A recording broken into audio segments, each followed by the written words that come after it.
बीडच्या आष्टीमधल्या निंबोडी तलाव देखील ओव्हरफ्लो झालाय। त्यामुळे देवी निमगाव आणि कडा शहरात नदीला पूर आलाय।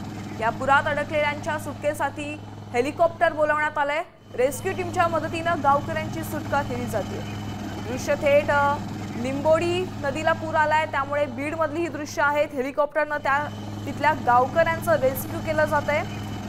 कडा शहर आणि देवी निमगाव या दोन शहरात नदीला पूर आलाय आणि पुराच्या पाण्यामध्ये अनेक जण अडकलेली आहेत। या दोन शहरातील गावकरी अडकलेले आहेत आणि त्यांचं हेलिकॉप्टरच्या मदतीनं आणि या सगळ्या लोकांचं हेलिकॉप्टरच्या मदतीनं रेस्क्यू केलं जातंय। सध्या त्या ठिकाणी 70 पेक्षा जास्त गावकऱ्यांची सुटका करण्यात यश आलेलं आहे।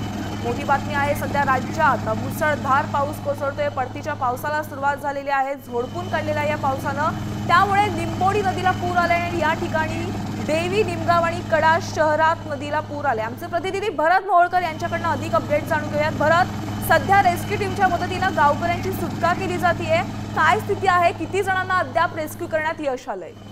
यामिनी आतापर्यंत 70 पेक्षा अधिक लोकांना रेस्क्यू करण्यात आले।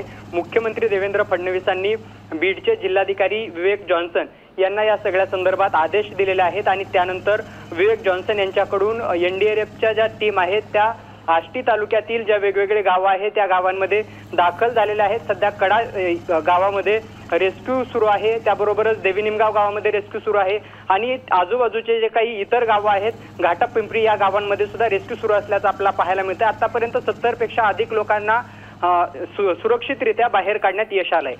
धन्यवाद भरत। आपण पाहतोय सध्या बीडच्या निंबोडी नदीला पूर आलेला आहे आणि हेलिकॉप्टरच्या मदतीने इथं रेस्क्यू ऑपरेशन चालवलं जाते। जवळपास 70 पेक्षा जास्त गावकऱ्यांची इथं रेस्क्यू टीमने मदत केलेली आहे, तिथून सुटका केलेली आहे। सध्या राज्यामध्ये परतीचा पाऊस सक्रिय झालाय। अनेक भागात वादळी वाऱ्यांसह मुसळधार पाऊस सुरू आहे। अनेक भागांमध्ये ढगफुटी सदृश्य पाऊस झालाय।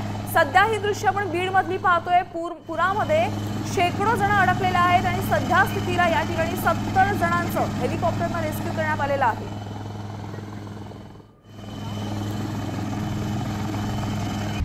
आता isakal.com आहे देशातील नंबर 1 ची मराठी न्यूज वेबसाईट। प्रत्येक अपडेटसाठी isakal.com ला नक्की भेट द्या।